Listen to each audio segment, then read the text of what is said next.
Hello बच्चों, आज हम आए हैं कंजर्वेशन ऑफ एनर्जी टॉपिक लेकर, जो कि है वर्क एनर्जी और पावर का तीसरा टॉपिक। तो चलिए पढ़ते हैं conservation of energy. Conservation of energy बड़ा ही आसान सा टॉपिक है ना। तो इसका हम एक छोटा सा प्रूफ करेंगे इसका, ताकि आपको और समझ में आए। कंजर्वेशन ऑफ एनर्जी क्या कहता है, आप लोगों ने पढ़ा होगा। कंजर्वेशन ऑफ एनर्जी ये कहता है energy can neither be created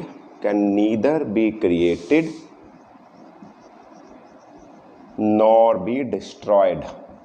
energy को ना ही हम पैदा कर सकते हैं और ना ही हम ख़त्म कर सकते हैं, है ना। एनर्जी ना तो बनती है और ना ही ख़त्म होती है। एनर्जी को ना हम पैदा कर सकते हैं ना ही ख़त्म कर सकते हैं। It only converts from one form of energy to another.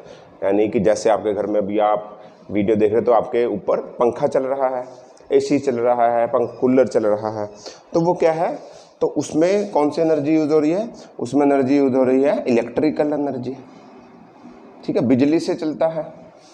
उस इलेक्ट्रिकल एनर्जी को यूज़ कर आपने उसका पंखा या उसका फ़ैन जो भी है घुमाया, जिससे आपको हवा आई, है ना। तो आपने ये मैकेनिकल एनर्जी बनाई थोड़ी है, आपने ये एनर्जी बनाई नहीं है। ये घूमने वाली जिससे वो मूव कर रहा है, ये एनर्जी इस एनर्जी से कन्वर्ट होकर आई है, इस एनर्जी से कन्वर्ट होकर आई है। दुनिया में जितनी भी एनर्जी है ना, हम उसको बना नहीं सकते, वो किसी ना किसी फॉर्म से कन्वर्ट होकर हमें मिलती है। इलेक्ट्रिकल से मैकेनिकल, मैकेनिकल से इलेक्ट्रिकल, केमिकल से इलेक्ट्रिकल, केमिकल से मैकेनिकल, कुछ भी हो सकता है, ठीक है। तो हम उसको बना नहीं सकते, हम सिर्फ उसको एक से दूसरी फॉर्म में कन्वर्ट कर सकते हैं। हम उसको सिर्फ एक से दूसरी फॉर्म में कन्वर्ट कर सकते हैं। इस बात को समझने के लिए हम एक बात करते हैं। हम एनर्जी निकालते हैं energy of a freely falling object, है ना। अभी तक आपने दो तरह की एनर्जी पढ़ी इस चैप्टर में, एक काइनेटिक एनर्जी, एक पोटेंशियल एनर्जी।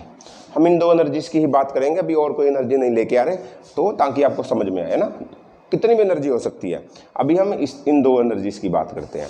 तो मैं बोलता हूँ, मानो लेट्स सपोज कि एक ऑब्जेक्ट पड़ा है यहाँ, जिसका मास है m और वो h हाइट पे पड़ा है ना। ये ग्राउंड लेवल से इसकी हाइट है h, ठीक है। हम बोल लेते हैं ये पॉइंट है A, ग्राउंड लेवल वाला पॉइंट है C, और कहीं बीच में, कहीं भी सेंटर में नहीं, कहीं भी पॉइंट हो सकता है। मैं बोल लेता हूँ यहाँ B पॉइंट है, ठीक है।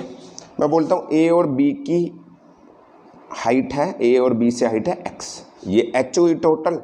A से B पॉइंट तक की हाइट है h, तो B से C तक की हुई, हाँ जी बोलो, h माइनस x, है ना। बहुत मुश्किल था, ठीक है। h माइनस एक्स बहुत आसान था। h x और h माइनस x, एक ऑब्जेक्ट है तो ऊपर पड़ा है अभी ये, तो उसके पास वेलोसिटी होगी 0। अभी ये रेस्ट पे है तो उसके पास वेलोसिटी होगी 0। मैं इसको नीचे गिर दूंगा, ठीक है। जब ये यहाँ पहुँच लगेगा मान लो, तो इसके पास इसकी वेलोसिटी है u, initial velocity u, final velocity v। मान लो जब ये यहाँ पर होगा, यहाँ पर b पॉइंट पे कभी आएगा, मैं बोलता हूँ उसकी वेलोसिटी को मान लेता हूँ v1, ठीक है। हम क्या करते हैं, एनर्जी को देखते हैं कि कंजर्वेशन ऑफ एनर्जी कैसे लागू होता है, कैसे चेंज नहीं होती एनर्जी। ओके, तो अब मेरे को एक बात बताओ, अब बताओ कि यहाँ a पॉइंट पे, हम अभी a पॉइंट देखते हैं, एट पॉइंट a, हम सिर्फ a पॉइंट देख रहे हैं, एट पॉइंट a पॉइंट पे आप मेरे को पोटेंशियल एनर्जी बताओ। a पॉइंट पे पोटेंशियल एनर्जी क्या हुई इसकी पोटेंशियल एनर्जी mgh, फॉर्मूला पढ़ा था mgh, ठीक है। m क्या है, इसका मास, g के एक्सेलरेशन, इसके ऊपर एक्सेलरेशन ड्यू टू ग्रेविटी लगी, और h इसकी हाइट, ये वाली हाइट यही होगी। तो मैं बोलता हूँ इस पॉइंट पे इसकी काइनेटिक एनर्जी बताओ। क्या अब ये मूविंग है ना, ये रेस्ट पे है, तो इसकी काइनेटिक एनर्जी कितनी होगी? 0। इसकी काइनेटिक एनर्जी कितनी होगी? 0। टोटल एनर्जी बताओ। टोटल एनर्जी क्या होती है? Kinetic energy plus potential energy, कितनी होगी? mgh प्लस h, यानी कि mgh प्लस 0, यानी कि mgh। अच्छा, कंजर्वेशन ऑफ एनर्जी ये बोलता है कि किसी भी ऑब्जेक्ट की जो टोटल एनर्जी है, टोटल एनर्जी मतलब kinetic energy plus potential energy, ये हमेशा कांस्टेंट रहेगी। किसी भी पॉइंट पे देख लोगे आप, किसी भी पॉइंट पे, इसमें किसी भी पॉइंट पे देखोगे जितनी, इस पॉइंट पे मान लो इसकी काइनेटिक एनर्जी कितनी है, इस पॉइंट पे इसकी पोटेंशियल एनर्जी कितनी है, तो इस पॉइंट पे देखोगे काइनेटिक एनर्जी कितनी, पोटेंशियल एनर्जी, किसी पॉइंट पे काइनेटिक एनर्जी और पोटेंशियल एनर्जी का सम देखोगे वो हमेशा कांस्टेंट रहेगा, चेंज नहीं होगा। यहाँ पर इसकी काइनेटिक एनर्जी और पोटेंशियल एनर्जी कितनी है, mgh, क्योंकि kinetic energy 0, potential energy mgh, तो टोटल हुआ mgh। यहाँ पर mgh है तो यहाँ पर भी mgh, यहाँ पर भी mgh, मतलब जो भी टोटल एनर्जी वो हर जगह सेम रहती है, हमने ये प्रूव करना है। ठीक है, तो ए पॉइंट पे आपको समझ आया टोटल एनर्जी कैसे है। अभी हम बात करते हैं बी पॉइंट की, बात करते हैं हम बी पॉइंट की। ठीक है, बी पॉइंट पे देखो, एट पॉइंट बी, ठीक है, बी पॉइंट पे देखो कि मान लो इसने यहाँ से घेर दिया, मैंने इसको टच कर दिया और ये नीचे आया, तो नीचे आया, इसके पास काइनेटिक एनर्जी आई, तो जब ये यहाँ पहुँचा तो इसकी कुछ वेलोसिटी होगी, मैंने बोली वो वेलोसिटी है, late velocity B v1, v नहीं होगी, अलग वेलोसिटी होगी ना, यहाँ कुछ और अलग वेलोसिटी, मैं मान लेता हूँ सेम भी हो सकती, नहीं भी हो सकती, डिपेंड करता है। अभी के लिए सेम नहीं होगी क्योंकि एक्सेलरेशन ड्यू टू ग्रेविटी लग रही है, तो इसकी वेलोसिटी बी पॉइंट पे है v1। ओके, तो मैं बोलता हूँ बी पॉइंट के ऊपर इसकी पोटेंशियल एनर्जी बताओ, बी पॉइंट के ऊपर इसकी पोटेंशियल एनर्जी बताओ। यहाँ पर पोटेंशियल एनर्जी क्या होती है, mgh, h क्या होता है, कितनी हाइट पे है वो, तो यहाँ कितनी हाइट पे है वो, m इंटू जी इंटू कितनी हाइट पे है, h माइनस एक्स, ये ग्राउंड से इतनी ऊपर है, h माइनस एक्स पे। ठीक है, तो ये कितनी हुई आपकी पोटेंशियल एनर्जी इस पे, mgh माइनस mgx, इस पॉइंट पे पोटेंशियल एनर्जी हुई इतनी। इस पॉइंट पे काइनेटिक एनर्जी निकाल लो, क्या होती है, हाफ एम बी स्क्वायर। हाँ, अब तो इसके पास काइनेटिक एनर्जी होगी ना, क्योंकि ये मूविंग है, इसके पास काइनेटिक एनर्जी होगी, तो हाफ एम बी स्क्वायर क्या होगा, half into mass into velocity का स्क्वायर, v1 ली ना हमने, v1 का square, half into m into v1 का स्क्वायर। काइनेटिक एनर्जी इस पॉइंट पे कितनी हुई, हाफ m v1 का स्क्वायर। ठीक है, अब मुझे v1 वेलोसिटी नहीं पता, मैं निकाल सकता हूँ, मैं बोल सकता हूँ कि मैं ये इक्वेशन लगाऊंगा, v square minus u square is equal to 2as। मान लो यहाँ से यहाँ डिस्प्लेसमेंट हुई s, कितनी s यानी कि x, तो अभी इसकी वेलोसिटी कितनी फाइनल, v1 का स्क्वायर, इनिशियल वेलोसिटी थी 0, तो 2 इंटू एक्सेलरेशन कौन सी है, ग्रेविटी वाली, और डिस्प्लेसमेंट कितनी हुई इसकी यहाँ से यहाँ तक, x।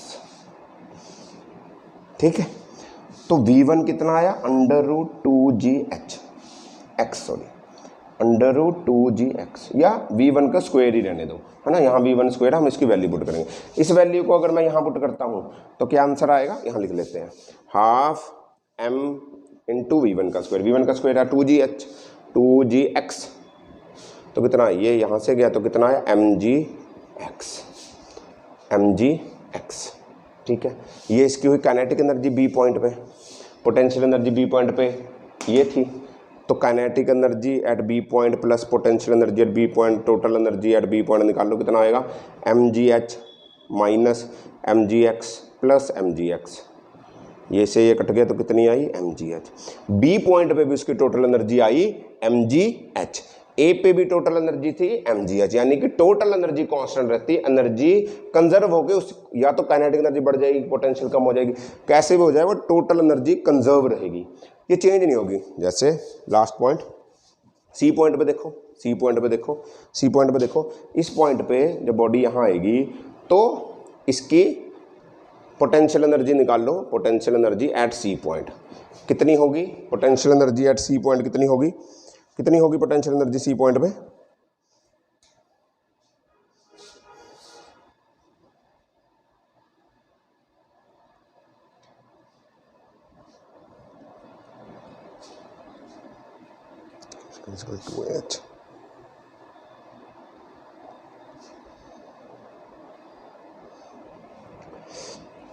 जी कितनी होगी सी पॉइंट पे पोटेंशियल एनर्जी इसकी।